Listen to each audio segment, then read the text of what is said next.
राम राम मंडळी.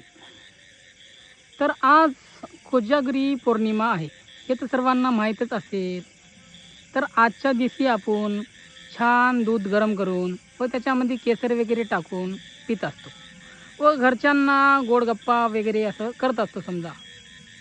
तर मित्रांनो, आज चंद्र खूपच शुभ्र व खूपच छान दिसत असतो, तर तुम्ही पाहू शकता.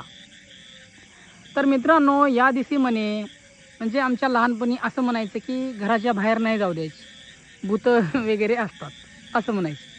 पण मित्रांनो, लहानपणीपासून मी थोडा आगाऊच होतो, म्हणून मी भूत वगैरे बघण्यासाठी नेहमी बाहेर फिरायचो व अंधार ज्या ठिकाणी आहे, म्हणजे ज्या ठिकाणी माणसं जाळतात वगैरे, त्या ठिकाणी मी नेहमी जायचो व बघायचो की भूत वगैरे दिसतात काय. पण मला कधी भूत दिसलेच नाही. तर मित्रांनो, आज पण मी बघायलाच चाललो आहे की कुठे भूत आहे का. जर तुम्हाला कुणाला जर भूत दिसेल तर मला पण नक्की सांगा. तर मित्रांनो, चंद्र पाहू शकता तुम्ही किती शुभ्र दिसतोय. हा रात्र खूपच छान असते मित्रांनो, थंड थंड. तर कोजागिरीच्या सगळ्यांना शुभेच्छा मित्रांनो.